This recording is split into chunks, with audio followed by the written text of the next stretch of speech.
And we should be live. What is up, ladies and gentlemen of the YouTubes?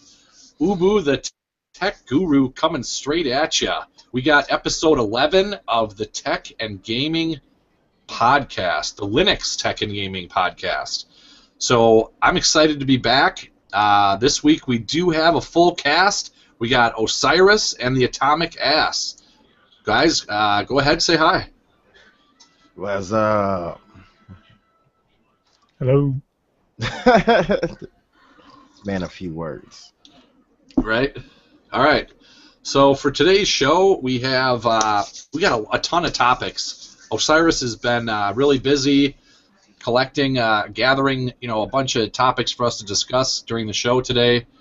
Let me make sure I got the show open here so I can monitor chat for all the folks that will be watching, and and we can chat with you in the chatters. All right, so I guess right away we'll get this out of the way. Why do I look so different? Well, I got rid of my mustache and goatee. I shaved it off for Movember, which started 5 days ago, November 1st, and it's basically you use the power of the stash, or the changing of your facial hair, as a conversation starter to talk about men's health, to raise awareness for testicular cancer, prostate cancer, the big bad ones for men's health. So I do this, this is my second year doing Movember, and last year I actually had a whole campaign on my YouTube channel, and I gathered a bunch of other YouTubers and got everybody together to take a snapshot of their facial hair once a day throughout all 30 days of November, or 31, however many days are in November. And then, at the end of in December, I created a time-lapse video of each person's stash growing. And the person who the audience voted on for the best stash growing actually won Squid Grips. So Squid Grips actually provided me product to give away for the winners. I didn't end up doing that again this year, but I still did, shave off for Movember, and I've had already plenty of people ask me, like, oh, what happened to your mustache and goatee? And that's the point of Movember. It creates the setting to basically talk about men's health and men's health-related issues. So I did create a team on Movember's website. It is Ubu for Men's Health is the actual Movember team. If you're interested in joining my team or donating towards my team, that would be awesome.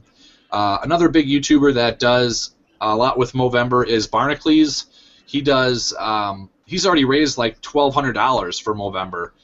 They raise millions every year. The whole organization. So it's a great organization. It's a great cause, raising awareness for men's health.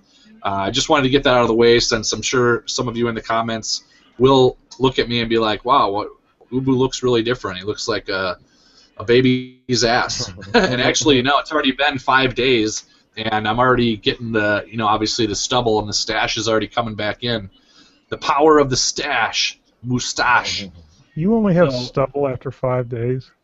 Apparently, I guess. I don't know. I mean, Got that baby face. I got a light like, beard after 5 days. Yeah, I mean, compared to a lot of my friends, I grow facial hair way faster than any of them, so you must be like 4 times more than me. So I just wanted to get that out of the way. Movember, support the cause. If you've had any male family members, pass away from cancer or be affected by cancer, whether it be testicular, prostate, whatever the case may be, it's definitely something to,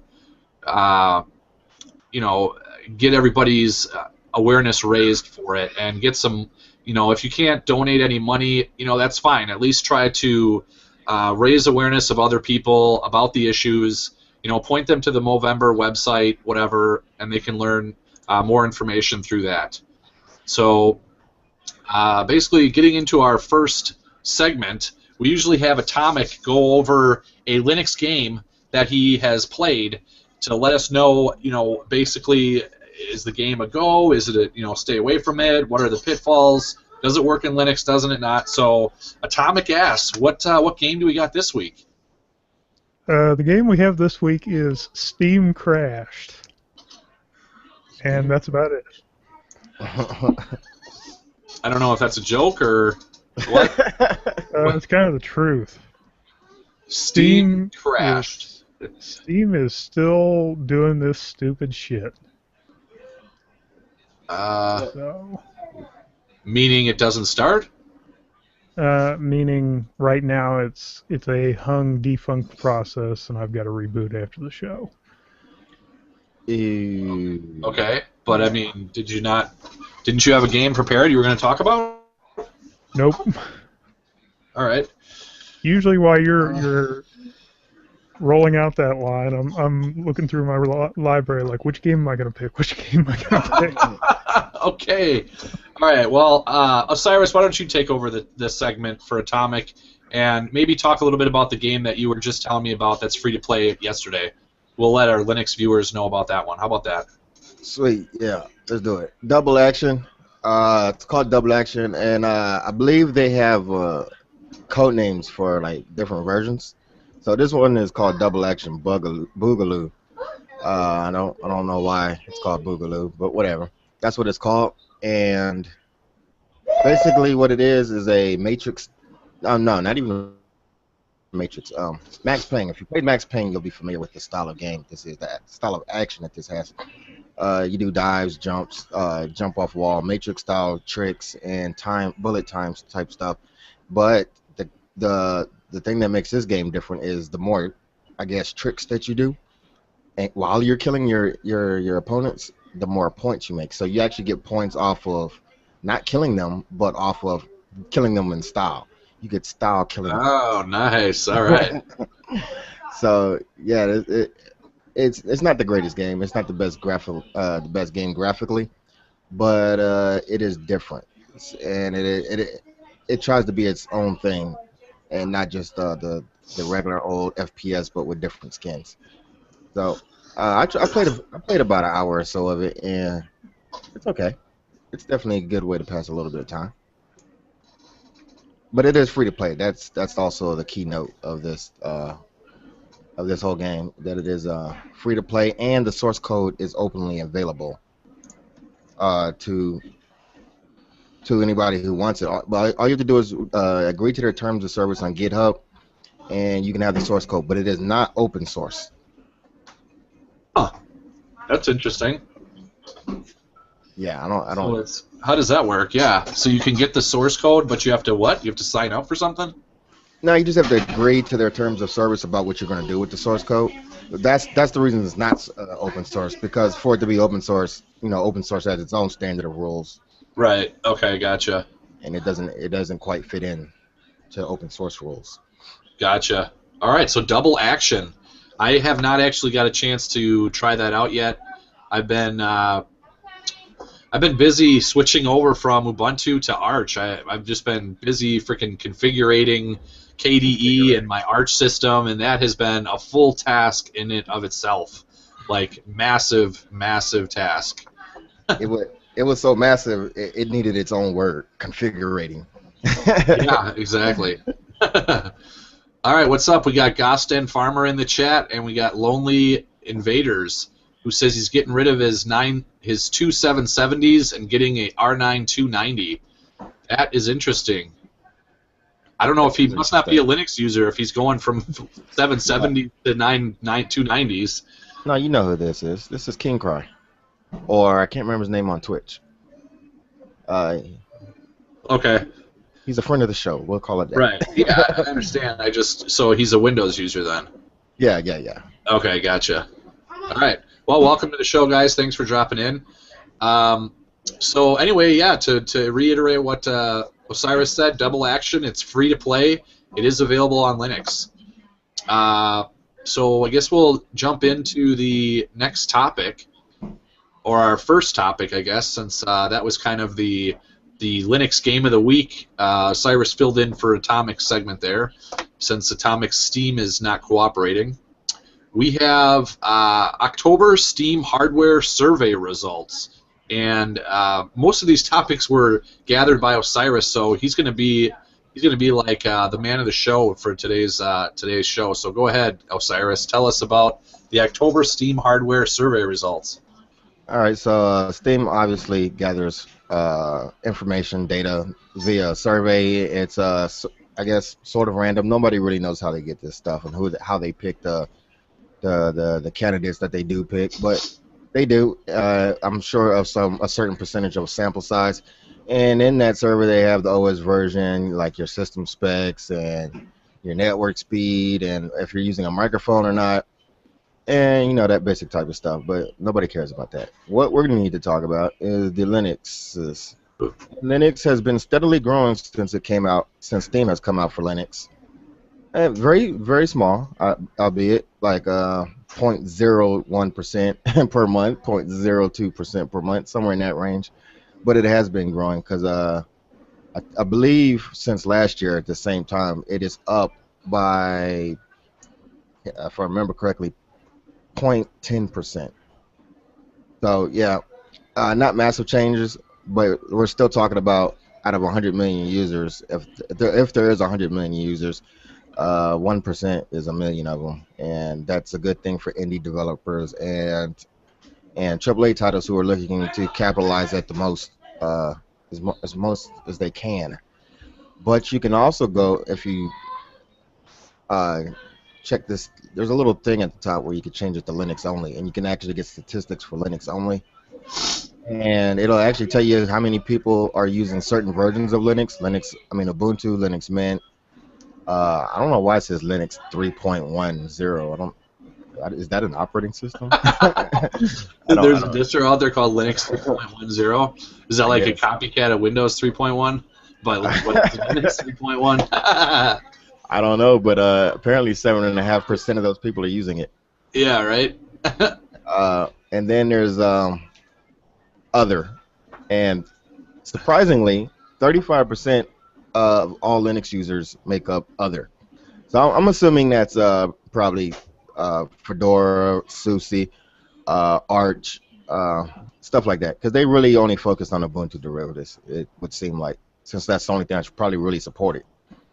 Yeah, I see the Linux version listed is 40% of users are using Ubuntu 14.04.1 LTS 64-bit.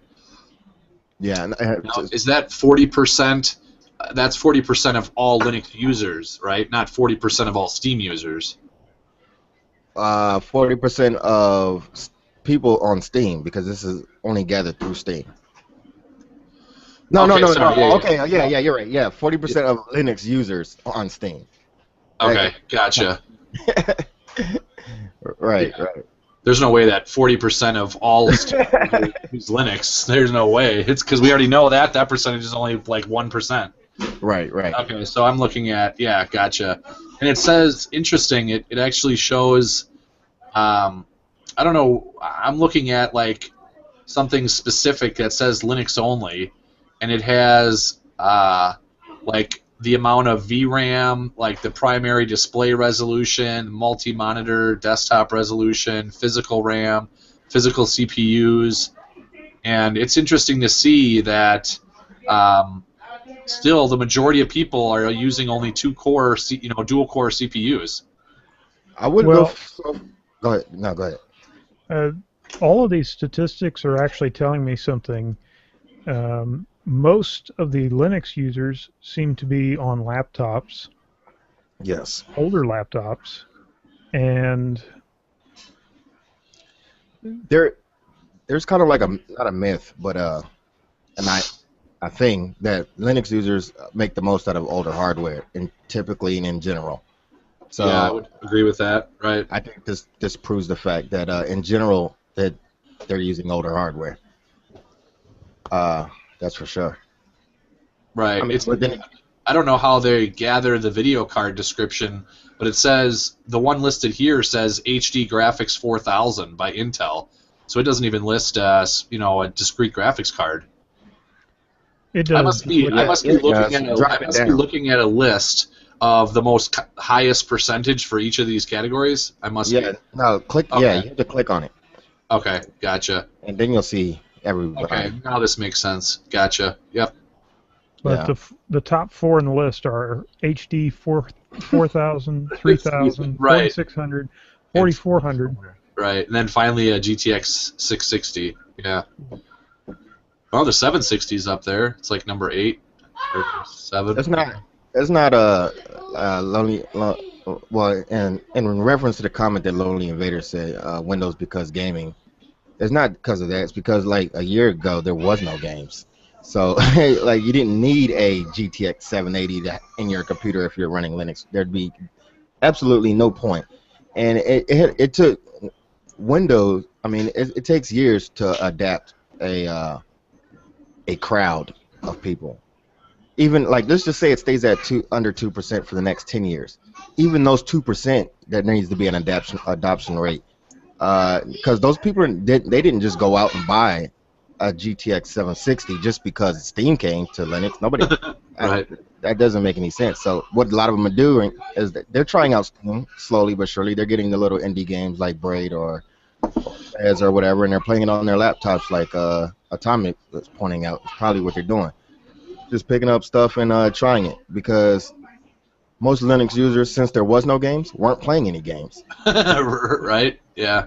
They were doing development stuff, using it just as a regular desktop, that kind of thing. A lot of 3D work gets done on Linux professionally and corporately. So that's what they're used for. That's interesting that Steam can't collect the distro information for anything besides Mint and Ubuntu. I don't think that it can. It puts them under other, like you said. I don't think that it can't. I just think that there's so many others. It just not. They don't. Oh, the list would be forever. Yeah, I got you. Yeah. Yeah. I demand Arch be added to the list. I know. I'm with Atomic now that I run Arch. I want to raise that flag loud and proud, baby. I can pretty much guarantee you that Arch will make up a good percentage of that, and then Fedora or SUSE, which one of the Red Hat derivatives you wanna pull from. Yeah. Well, just so you guys are aware, I am sharing my screen showing our viewers what we were looking at, just so they can kind of see. But Steam usually does a hardware and software survey once a month. Is that true? Yes, once a month. Okay. Yeah. And I think it's kind of a draw in the hat of whether or not you're selected to provide your hardware or not, right? Like one day you'll open Steam and it might say, "Do you want to participate in this survey?" And you have to click yes or no, right? Right. That's because that happened to me one month. Yeah, I think it was last month it happened to me, or even September. A lot of times I'm usually on a mission to do something, and I just click through it. Right. You just click no right away. Yeah. Yeah. McDonald, my thoughts on Kubuntu are this. KDE is pretty much the same on any distribution, and Ubuntu, base Ubuntu without a GUI just has its own little idiosyncrasies that follow through all of the different branches of Ubuntu. Yeah. So, one thing I would point out about KDE on different desktops is the thing I've noticed the most is how they integrate their update and package managers. Some of them are a real pain in the butt. Some of them kind of work. Then, like Kubuntu, I noticed is using Muon, which is the KDE package manager, it works. It probably works better than the Software Center for Ubuntu, but I wouldn't call it good. I would like to see better package managers and update managers, personally. But otherwise, yeah, KDE is the same. It just depends on if you want to configure it or you want to configure it out the box. I hear that, is it OpenSUSE? OpenSUSE has the best out-of-the-box KDE experience. That's what I hear.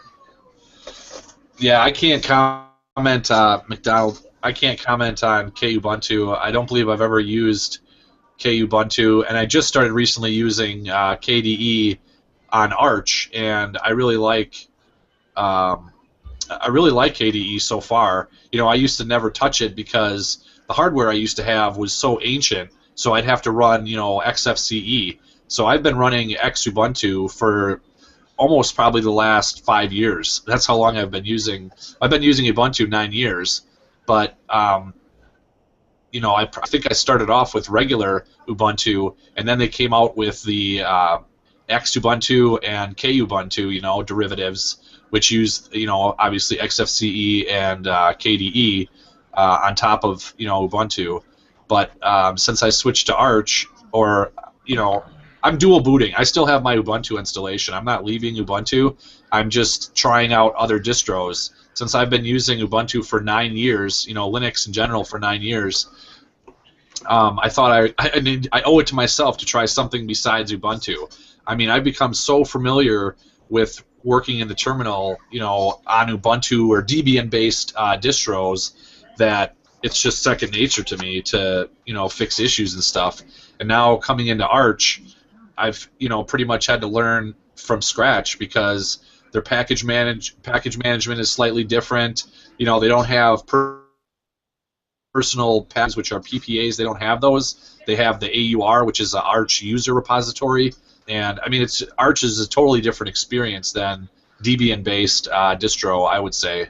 And I mean, I'm glad I'm trying out Arch. I permanently installed it on another SSD that I have, a little 32 gig SSD, and I'm enjoying the experience. So I would say, since I'm familiar, or since I'm kind of using KDE right now, or I am using KDE right now, not specifically Kubuntu, but I would say, yeah, if you're interested in going with KDE, and you want something that's just works, I would say go with Kubuntu. Yeah, definitely.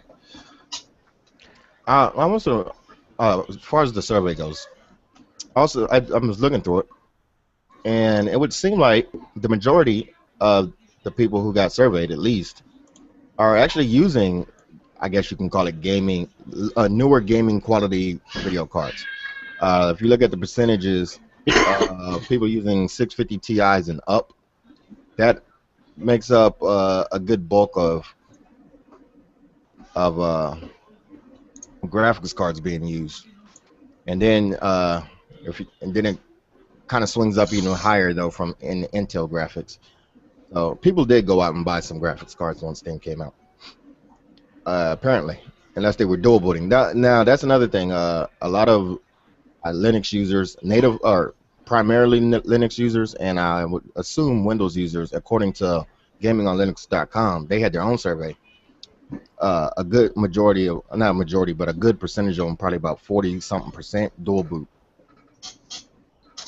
Yeah, I mean, I still dual boot, just because there's still games on Windows that don't necessarily run decently in Wine. So I think if you're a gamer and you're really into Linux, I think you're kind of just like shooting yourself in the foot by not having Windows partition in your computer, because currently there is still plenty of games that are not available to play within Linux, whether it's on an emulator like Wine or whether it's not.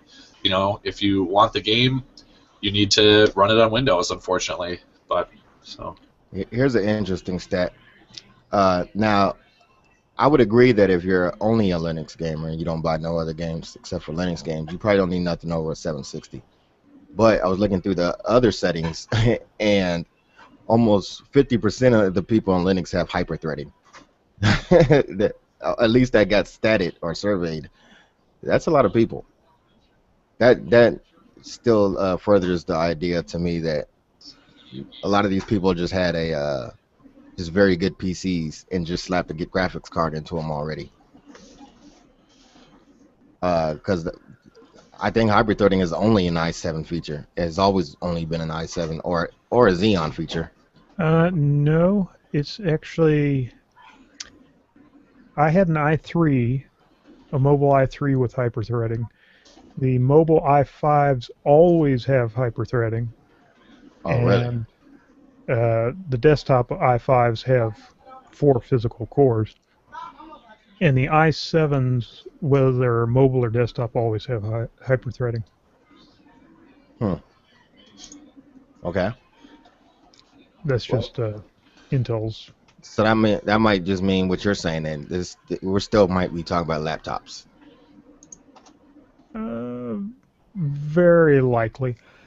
If you look at the Intel CPU speeds, it's 2.3 to 2.69 gigahertz is the top one there. Right. Yeah. So that's And probably mobile. more than likely, especially if the video card is HD 4000. Yeah, that's about in line. Huh. I'm surprised at the primary display resolution, though.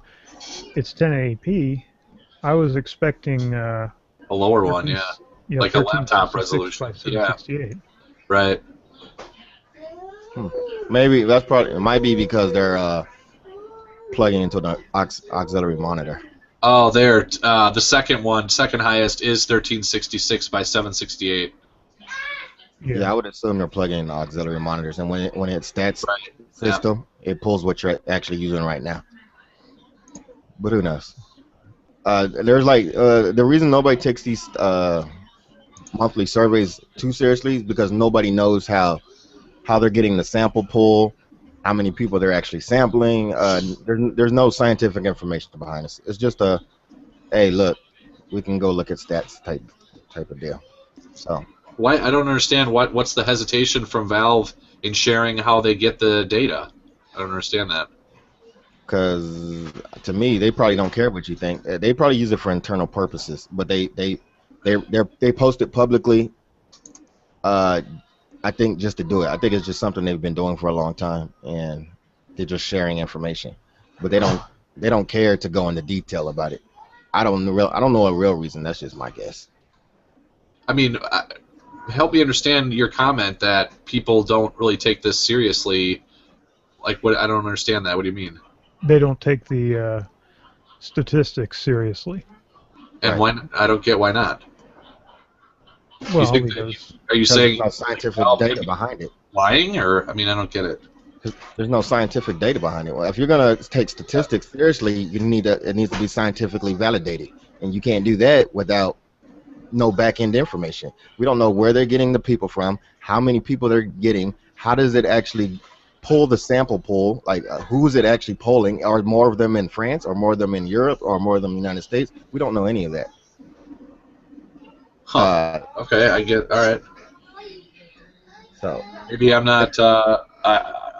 I don't really care, but I suppose I mean, if somebody this was, that's if you're as a gonna physical person, that it would matter how they're collecting the data.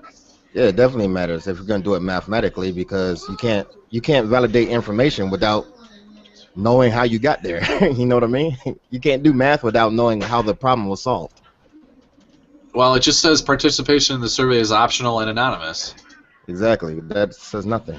So this I would take all this data with a grain of salt. They might have sampled only the people in Kentucky for all we know. I mean, that's highly unlikely, but you know what I'm saying. I suppose I see what you're saying. I don't know. Right. now this is painful to look at. What?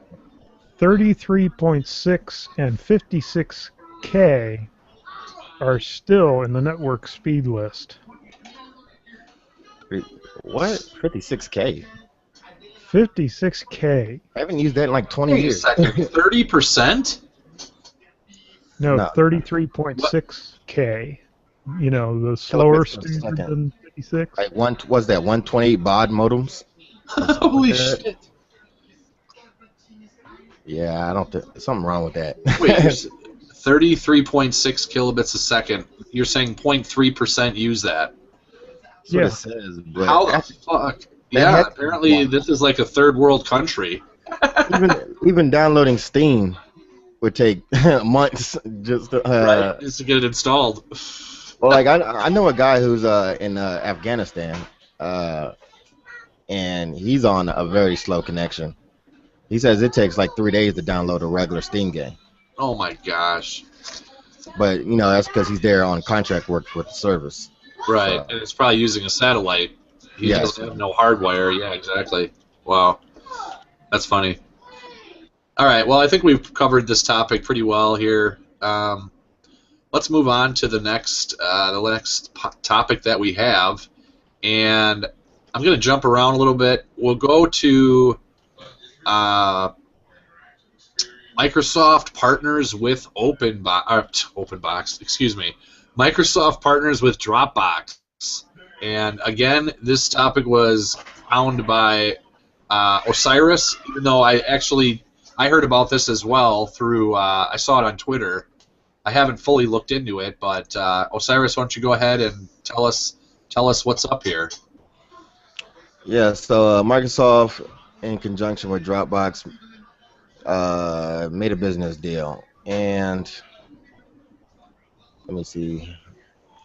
There's no info about if there was actually money that traded hands or any of that. Like, there's no detailed information on how this deal came about, and exactly what went on in the deal, which is sort of important so that we know. Or we can assume that Microsoft courted Dropbox, and they're obviously the dominant partner. And why that's important is because they probably have more say in what's going on, and they're probably controlling this whole deal. But the reason they did it was so that they could have better integration with Office. Now, Microsoft has their own Live Drive and all that other stuff, but let's just be honest, nobody uses that. Very few people use that in comparison to Google Drive and Dropbox. And it's a pretty wide margin, actually, too. So with them doing this, they save some money also by not having to try to grow Live Drive anymore. And Dropbox gains because now they have Office integration, which means that you can actually open up Office documents on Dropbox, just like you can do with Google Drive documents, Google Docs, and Google Drive. You can actually also open up other documents that are in your Dropbox from within, like an Office document. So it's basically the same thing as what Google Drive and Google Docs does, but it's with Office and Dropbox. Yeah, that is interesting. I was just going to ask about that. It's like Microsoft's creating its own competition. They have OneDrive, which replaced I think it used to be called SkyDrive. Yeah. You and I were actually talking about this the other night because I actually have 100 gig of free OneDrive storage that I got free somehow. Like Barnacules tweeted out one day that Microsoft was handing out free OneDrive space. So I signed up and I got the free 15 gig like automatically when you create the account, and then I got another 100 gig of bonus storage space that I'm debating about whether or not to use because I don't know what'll happen after that, after it expires.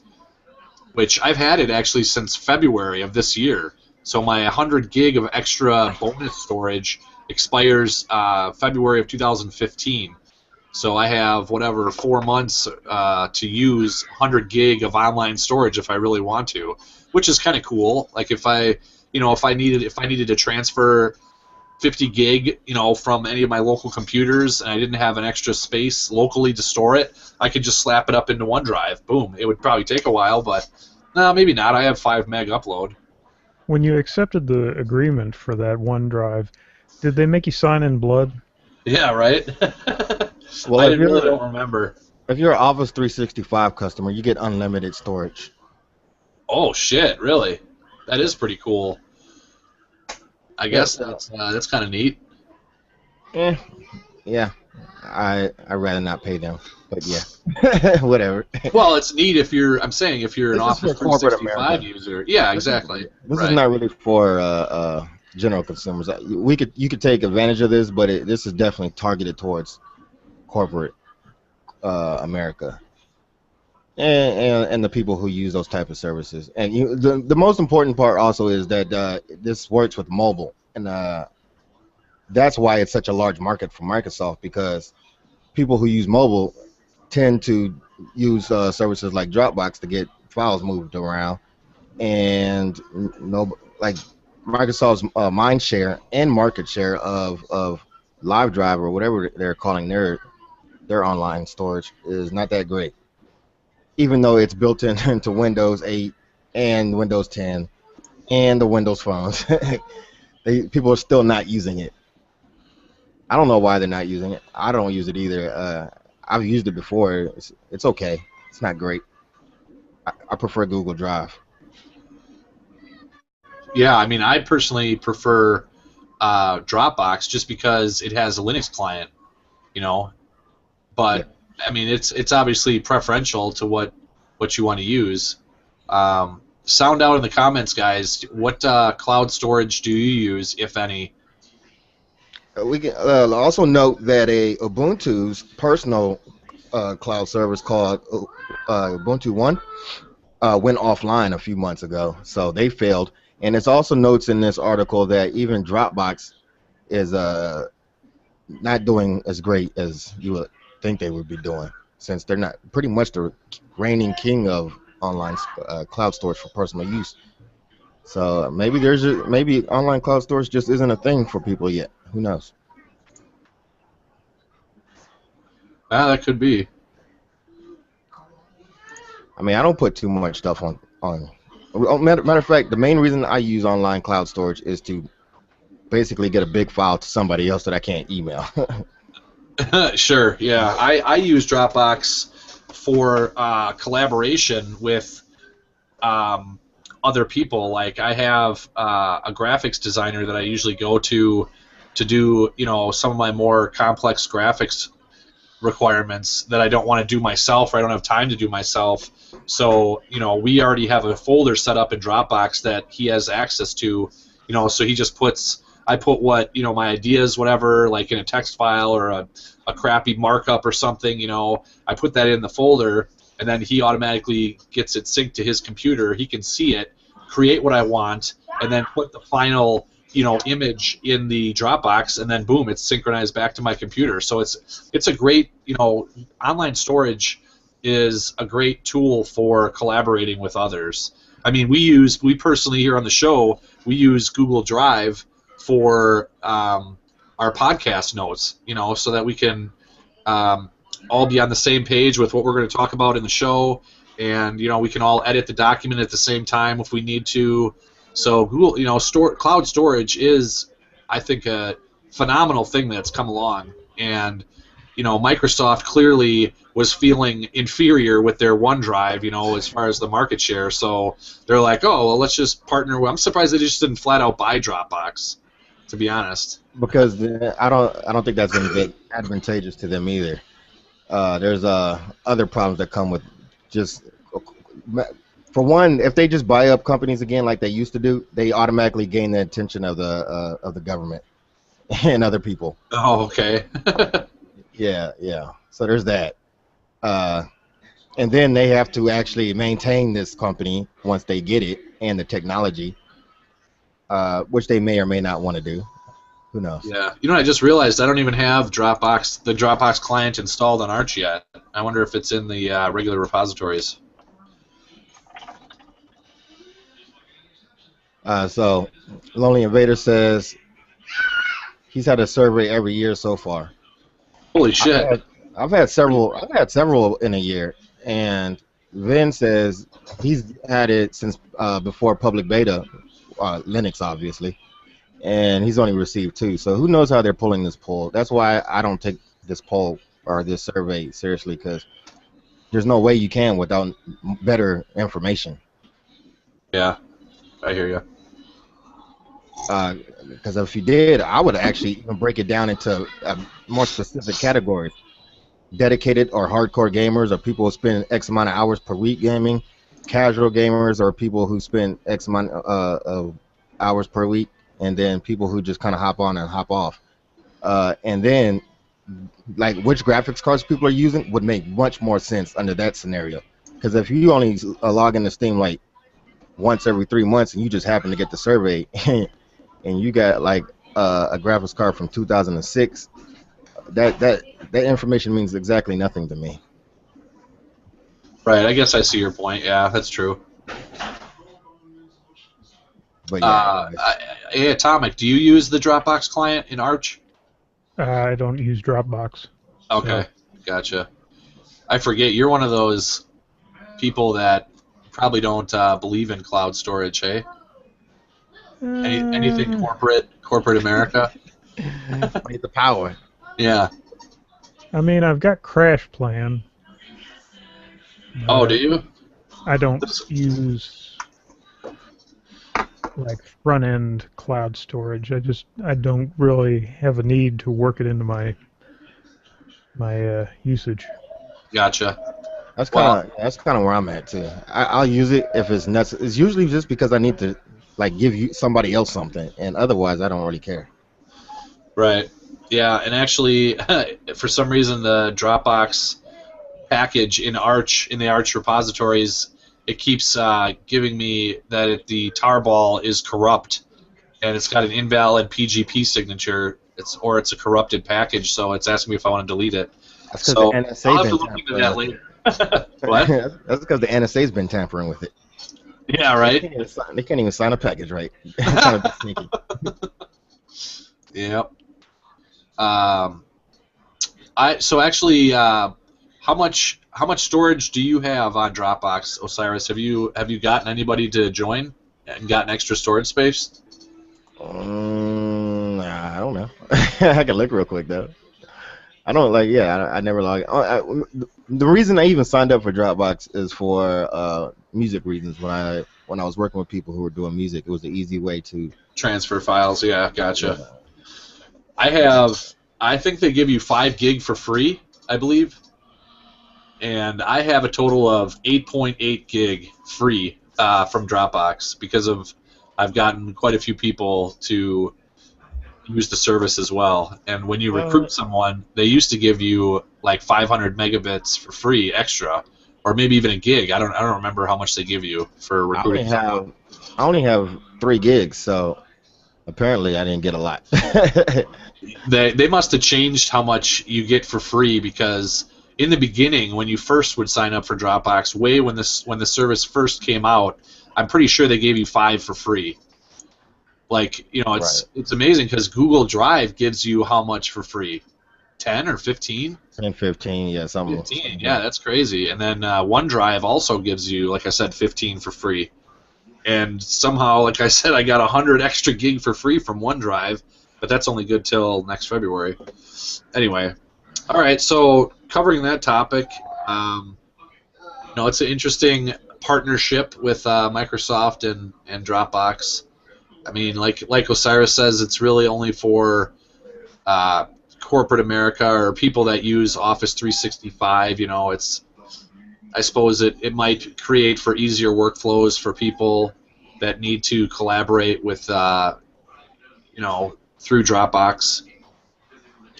Personally, I think they're trying to hop on the whole iPhone train, the iPhone and corporate America thing.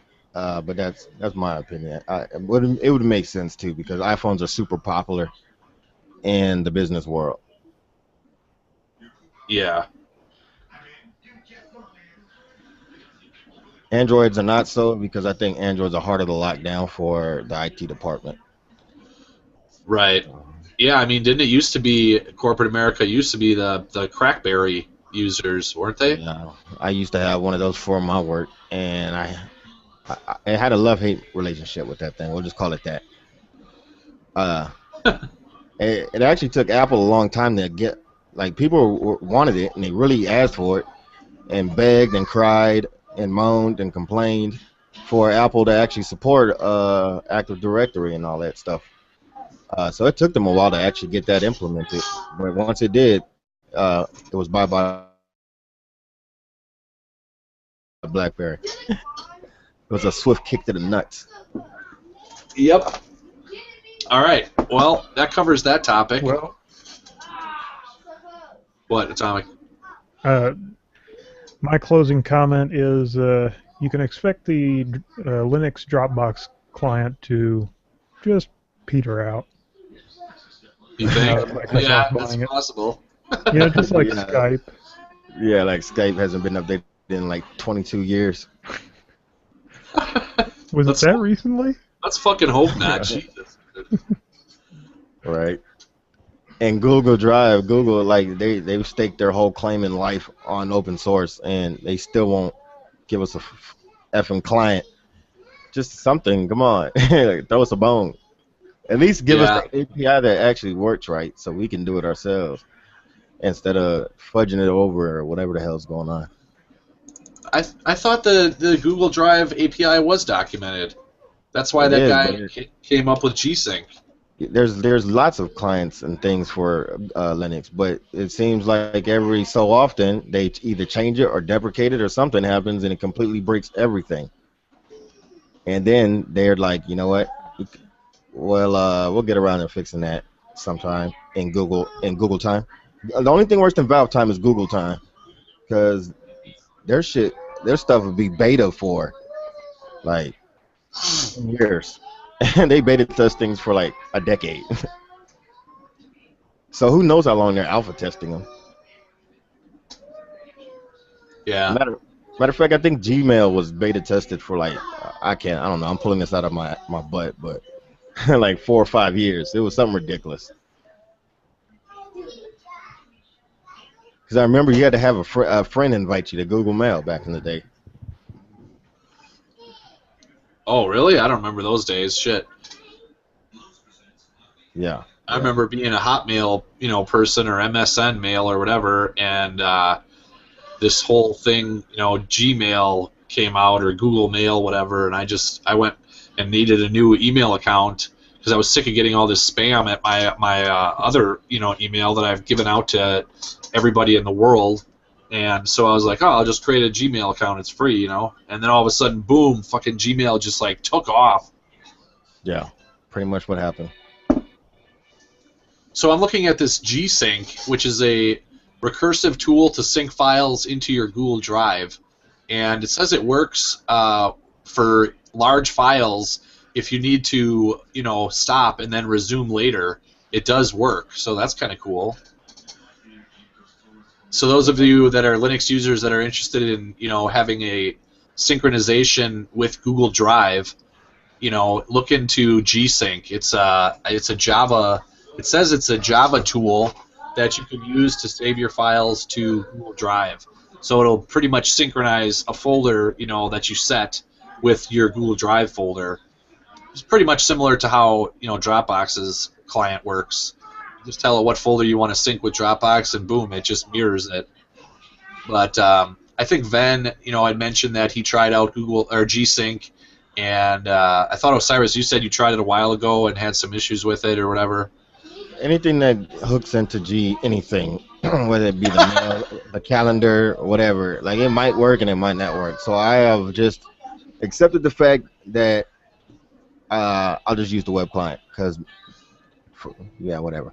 But there is one good thing I found lately, and it's called Gmail Notifier, which is a add-on to Chrome and I think and Firefox, and you can actually have the browsers closed, and it will still notify you of email on your desktop.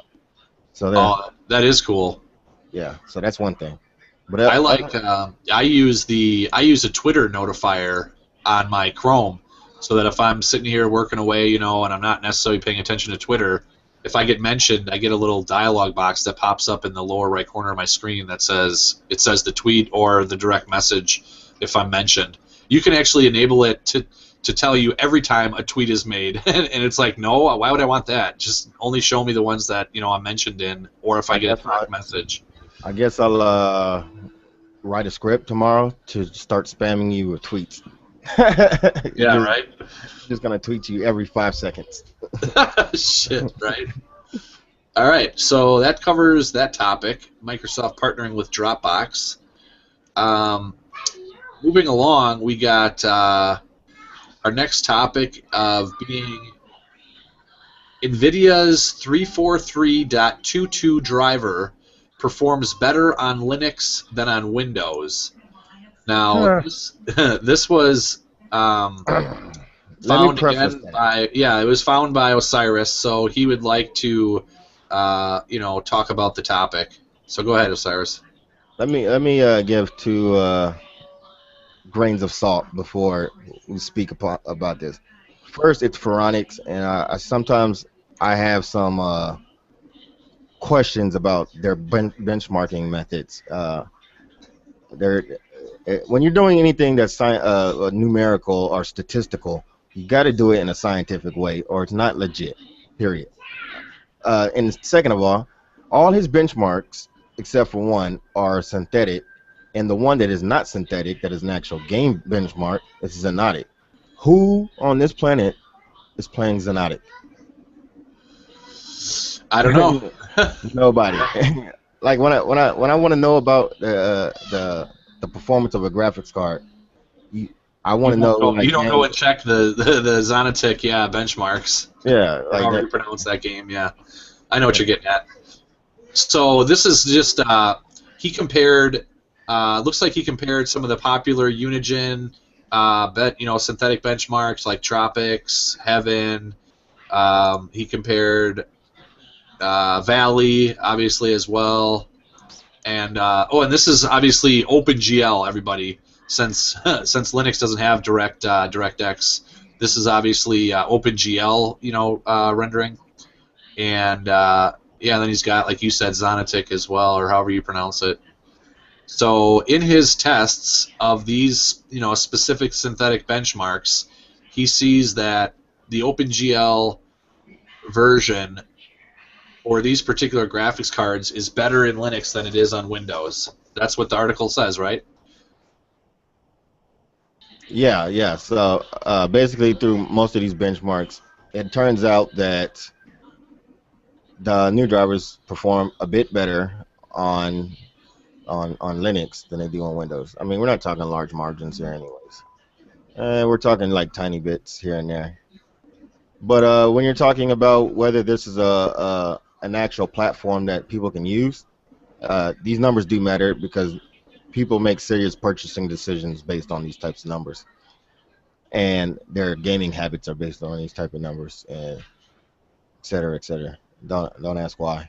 I don't think benchmarks are all that useful for the average person. But anyways, yeah. So it looks like that it repeatedly beats Linux in a few and more times than not. Sometimes by a lot, sometimes by almost nothing. And this is using Ubuntu 14.10 with said drivers and Windows 8.1 Pro with said drivers. So take that for what it's worth. Yeah, I mean, someone, thank you, Ven linked me to a Reddit post under the subreddit Linux Gaming, and there's a person that pointed out a day ago that the 9 out of 10 of the Phoronix benchmarks cover old OpenGL 2.0 games that no one's playing anymore. Exactly. Compares cheap cards to expensive beasts and calls it a fair benchmark. Right. Compares OpenGL performance under Linux to OpenGL performance under Windows, where pretty much no one except ID Software is using it, instead of comparing to DirectX equivalent. Well, on that note, the OpenGL versus DirectX, I think you have to compare it to OpenGL, or it's to not OpenGL. But right. For the general consumer, it's good to compare it to DirectX. That way, they understand. Like a game like Euro Truck Simulator, we'll say, it'll play OpenGL or DirectX on Windows, but they don't understand that. But they do understand if they try it under Linux, that it's going to be using a different API, and the first thing they're going to ask is it better or is it worse? Right. They don't care about OpenGL versus DirectX. No, they don't even know that probably. Yeah. The general consumer is just like, is the frame rate better or is it worse? That's all that they care about. Right. And also do I get my eye candies? Because when you say you have a $200 or $300 video card, you're gonna want those eye candies, and you don't want no excuses. You don't want to hear OpenGL doesn't do that. I mean, I'm pretty sure OpenGL is pretty much equal to DirectX for the most part, but yeah, you don't want to hear that. Right. But I agree with that Reddit post. Nobody plays these games that he benchmarks, and the ones that he does benchmark, like Counter-Strike, Go, and Team Fortress 2, that are somewhat or pretty relevant. I have found that if I do my own test, or at comparison to his Phoronix automated test, I don't get the same results. So, like I said, take it for what it's worth. That's why I had to preface this whole topic with you need to understand this information with a grain of salt. I don't know if this is true or not true. I haven't tried it myself, but that's what he says. Right. Gotcha.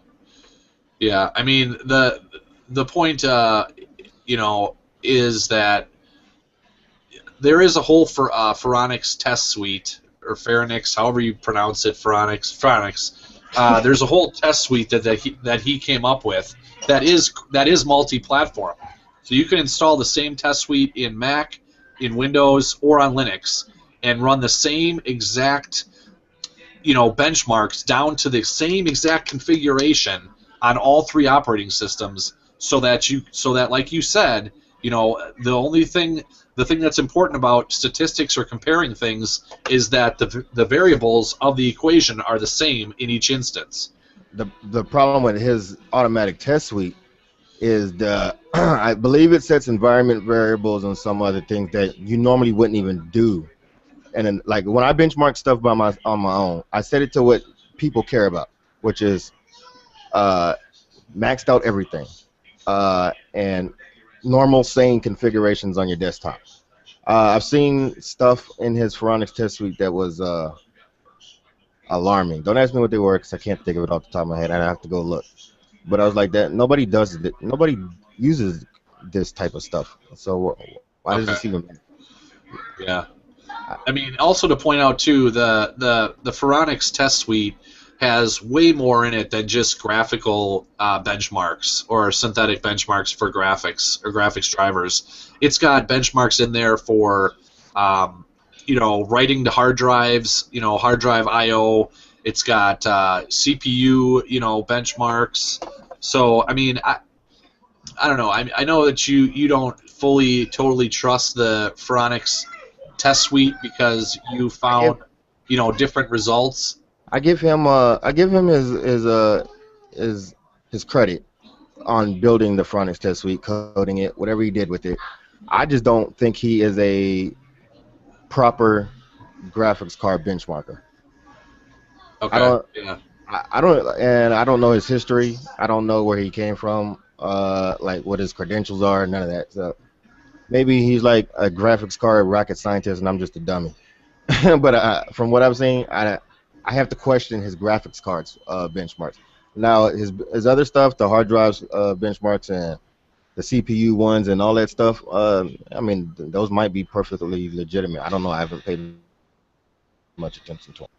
And yes, he did build a pretty comprehensive test suite that is really unrivaled on any platform, Windows, Mac, Linux, anything, anywhere, as an all-inclusive test suite. So yeah, he definitely gets credit for that. But only thing I care about is graphics cards, and I question these results. That's it. Right. I gotcha. That makes sense. All right. So moving on to our next topic. Again, we have. Actually, I can talk about this one. It's Twitch updates its terms of service. And this is. I actually saw this one on Twitter, and they had to actually update their terms of service to say, hey, if you're going to stream, you need to do it with a damn shirt on. So apparently... Why do people not want to let me watch porn? Yeah, seriously. Right? Because they have websites for that. Right. I mean, Twitch is I don't know if it is gaming. Yeah, Twitch is a gaming live streaming service to stream yourself while you play games. Now, some women got this great idea that they could play a game in their bra or some, nice lingerie with their jugs hanging out and just play a game and live stream it and actually make money.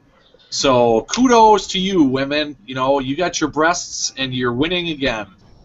But now Twitch apparently has caught on to your scheme and have updated their terms of service to say no shirt, no shoes, no service. You will no longer be streaming on our website if you're not going to have, if you're going to look freaking trashy and wear no clothing and have sexually suggestive clothing. You can't do any of that anymore. No lingerie, no swimming suits, no pasties, no undergarments. It's all prohibited. Yep. So that made it more interesting. Well, I heard a theory from somebody. I don't know if it was within our group we were talking about. Somebody else told me this. somebody told me that you know, the cam girls from the XXX websites, they saw Twitch when it became profitable, like really big. That it was an easy way to make the same or more amount of money without actually getting naked. So like I almost can't blame them. You know what I'm saying? You got that, can't knock a hustle. But Well, yeah. for sure. I mean, I don't. I mean, I'm jealous more than anything. You know, I wish I had tits. I could quit my full-time job and just fucking stream myself playing a game which I suck at, but just as long as I have my tits out. You know, dude, Nah, I mean, Exactly. keep yours to yourself. these chicks probably make. I mean, I don't even know how much money they make, but it's a lot of money, people.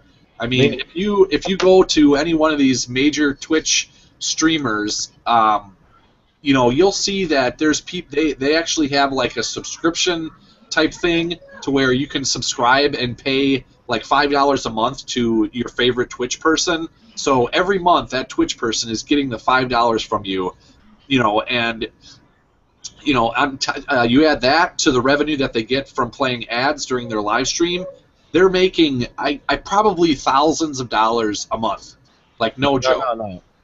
Some are making thousands of dollars a week. Okay, yes, you're right. Me and Tiki Rod sat there and watched this girl pick up like donations like crazy. It was in 30-minute period. It was several $100s. I was like, what? Yeah, it is kind of. I mean, it's definitely boys with their credit cards. And back in my day, right. you didn't have credit cards at 10. Yeah, exactly. You just had dollar bills at a strip club, didn't you? How'd you know? Was you there? Yeah, I mean, if you want to screen share, I linked a safe for work website that has the top 10 Twitch streamers, female Twitch streamers. But one of them's name is tit streamers. Yeah, tit streamers. That's pretty much what they are. Mia Rose, who was a full-fledged, bona fide adult movie star, we'll say.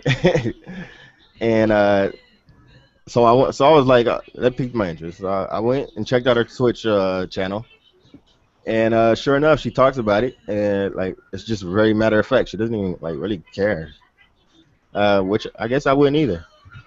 All right, so I'm sharing. Yeah, I'm sharing the link that you provided. Top 10 best Twitch female streamers. I don't know if I'd call it all work safe, you know, because of the weird rules that they have at some workplaces. Yeah, right. Well, there's no nudity. The point is that he was saying I can show this on stream and probably not get in trouble. Oh, look at Tara Babcock. Holy shit. Those are some jugs. But now listen to this. Now you would think that she's just a ditzy blonde and like she's probably one of those ones who came to Twitch just for the money. Yeah. Turns out that she is actually a professional esports player and educated. Okay. Wow. She's a professional model, entrepreneur, gamer, resident writer at Impulse Gamer. Right. Wow. She gets 800,000 views, or she has 800,000 views and 11,000 followers. Yep. Wow. So where's this one that you, let's see. Number 2. Mia Rose. Okay, gotcha. Yeah, Mia Rose. She's a retired porn star. Gone gamer. Wow. She has her own quest line.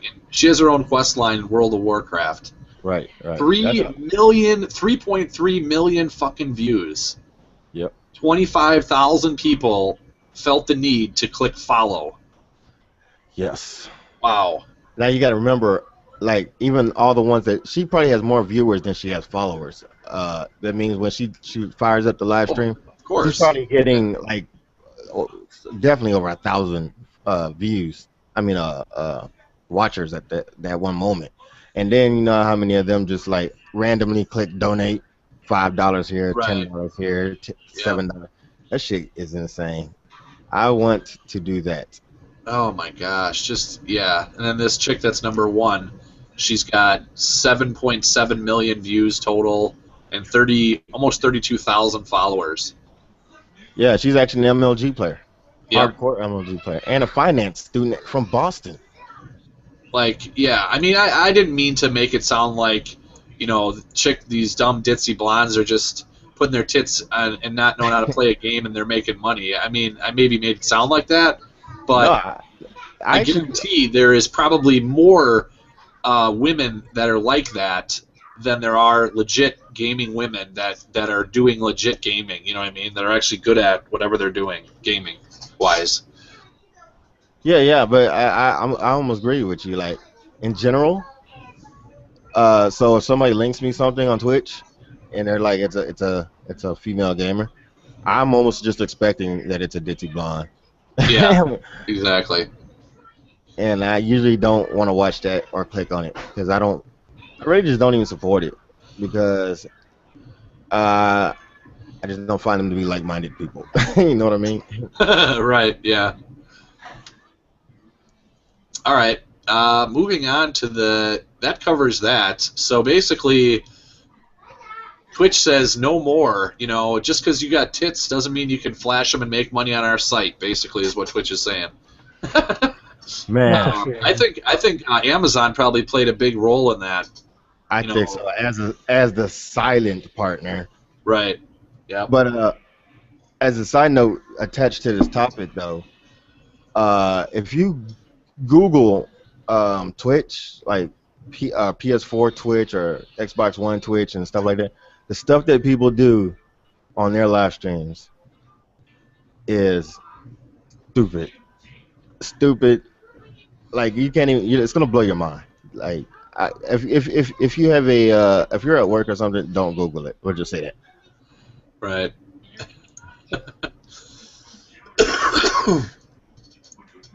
What was I gonna say? Shoot.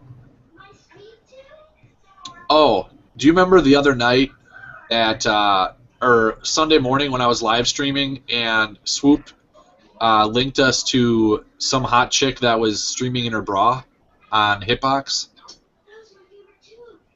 Or do you? What? What? No, what'd you say? I didn't hear all of it. I said, do you remember Sunday morning when I was live streaming? Swoop got into our chat, in the Twitch or Hitbox chat, and he linked us to this chick that was live streaming in her bra on Hitbox. Oh yeah, I saw that. You remember that? I think you linked it. Right, I did. Or it was in the chat, and Swoop let us know. Well, it turns out that the chick used to be a man. Oh, those burns and feels. Can you believe that? Like, I was just completely outraged when Swoop pointed that out to me. I was like, dude, you're fucking kidding me. You're lying, is what I said to him. I was like, there's no way. But sure enough, he linked me to the YouTube video that shows this chick convert from a male to female in 2.5 years. Her name is Alexandra. She's 18 years old, and she's on Twitch. She began her transformation when she was 16. I wonder how many young men now found that out are traumatized. Right? Yeah, exactly. I mean, I myself am kind of disgusted. Like, I mean, she went through the hormone therapy, but does that mean that she got her dick removed and put in a vagina? Like, I don't know. I mean, I'd rather not know. I'm just like, I was just shocked. I couldn't believe that. Oh my gosh! I was like, what the heck? What is life? I was confused. What is life? I'll sum it up like this, at least from my point of view. The internet is no different than real life. Right. Like everything that applies to the internet, exactly, almost one-to-one applies to real life. From the pirating to the pornography to the people selling their sex for sales, it's all exactly the same, except for now there's just a lot of it because you can actually do it and document it and duplicate it at a much higher rate. Yeah, exactly. Even the girls that used to be dudes are walking around looking for people with no mustaches. Oh man, I couldn't believe that. All right. So we got our last topic here, and it's about wine being updated to release version 1.7.30. And again, Osiris is the man, so we will let him talk about the topic. He found it. Yeah, I mean, this is an incremental update. This isn't a super major update, but I think it's notable because they did some improvements to direct write, the C runtime functions, reg edit import export fixes, and so what that did was there's a list of games that I linked, and so it fixed quite a few games, and the notable ones, the more important ones would be World of Warcraft, since they just had a very an expansion pack released. I bet you that was high on their list of things to fix. No, actually, you know what? I'm looking at this again. I must have read it backwards. World of Warcraft went from platinum to gold. Interesting. Oh, yeah, I see that. That is interesting. It changed, -1. It went down a version. But some of the ones up high, like, some of them changed quite a bit, like you said. Like, one of them, let's see, StarCraft 2 current went from bronze all the way up to platinum. It went from garbage to platinum. Yeah, garbage means it doesn't work at all. Bronze is damn near unplayable. Okay. And platinum means you can pretty much install it and not do nothing. Yeah. I'll share this with my screen here. So here's the list that you can see which games got improved support and what they're. It's weird the version they list though, that about the change, because I thought you said this was wine version 1.7.30, whereas this wine database I'm seeing that the new status version is only like 1.7.28 or 0.29. Yeah, this article is the latest world wine news, and it's probably just not updated with the very latest wine. Okay. Versioning, but several applications were also thrown in there. I see Lightroom, Adobe's Lightroom, went from garbage to gold. Okay, yeah, that's big news. Funny enough, I don't know why you'd ever use this, but CCleaner, which used to be called Crap Cleaner, which basically cleans your Windows system, it went from garbage to gold. But I don't even know how that would work. Like, what are you cleaning your wine bottles or something? Yeah, you must be cleaning your C drive, in your right, I guess. But a game that I was trying to play with Swoop, War Thunder, it got moved from garbage to silver. Oh yeah, that Swoop was telling me to get that game. War Thunder? Oh yeah, garbage to silver. +2. It increased by 2. Wow, some games went from gold to garbage, like Moto Racer. But see, the thing about that is that you don't have to, if you're using your wine bottles or whatnot properly, you don't have to upgrade. Usually, I'll stick to one version of wine that works. Right, of course. Whatever version they list, like if Moto Racer works at gold in version 1.7.14, then that's what you should run. You should run the game in that wine version. What's the tool again that can basically create wine bottles and really manage them really well again? What's that? Play on Linux.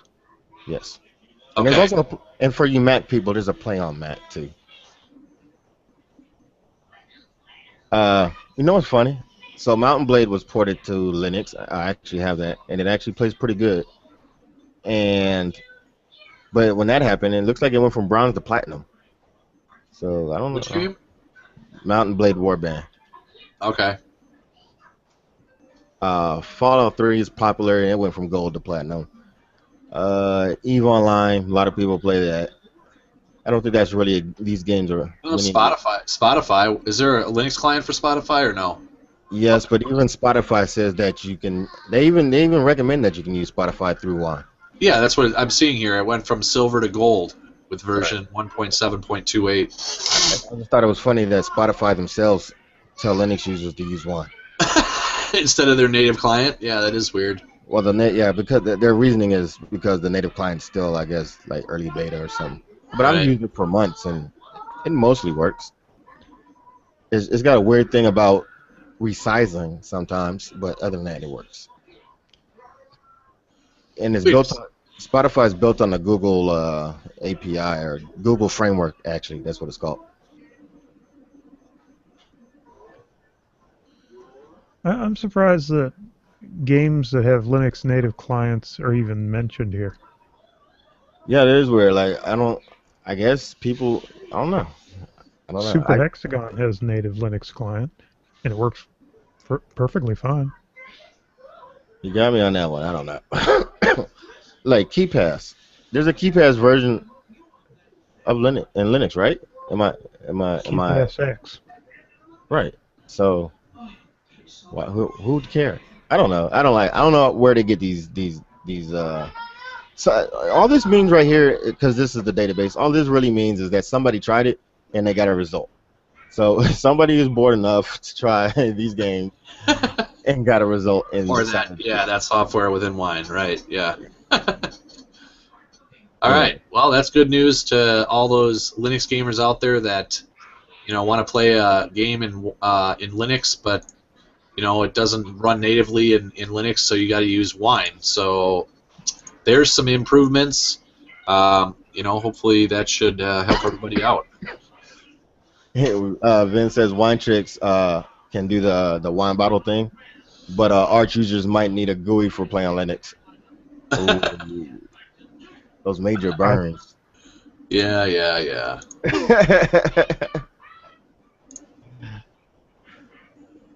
Oh, okay. What haven't we covered so far? I think we covered everything. Oh, snaps. Yep, and we're 18 minutes over too. No, not really. I mean, I think we've settled on around an hour and 15 minutes for the show, I thought. Okay, yeah. So we're okay. I mean, so that pretty much wraps up this week's show, episode 11. This week's show went a lot better than last week. Holy cow! It's like night and day difference. We didn't have any technical issues this week, and we also had a full cast. So I appreciate everybody coming to the show. Just like I said last week, we're still, even though this is episode 11, we're still learning. Still trying to get this whole podcast thing down. It's it's a fun experience for us. We enjoy doing it.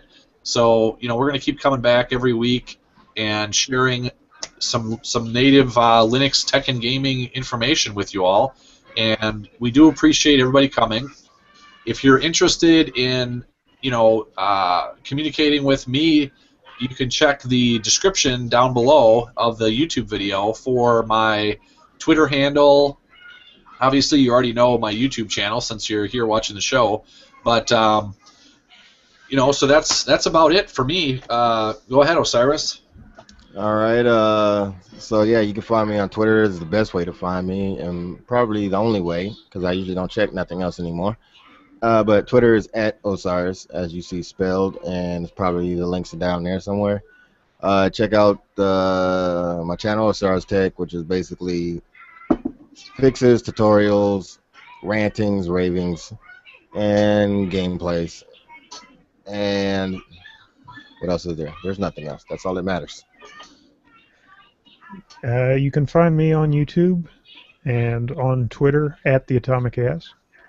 You'll probably find links to both down in the description. Yep, they're down there in the description. All right, well, that's going to do it for this week's show. And again, thank you for coming to all of the 3 people that are still watching. Appreciate you guys sticking around to the end. And that's it. So we will see you next week, Wednesday at 7 p.m. Oh, don't forget about our Steam group. We have a Steam group, and it's Linux Tag. That is down below in the description as well, a link to our Steam group. If you want to join it to keep up with what games we're playing and whatnot. And that's it. So we'll talk to you guys later. Ven, we'll catch up with you right when we're done with the show here. Thank you. And everybody have a good night. See you next week, Wednesday, 7 p.m. Central.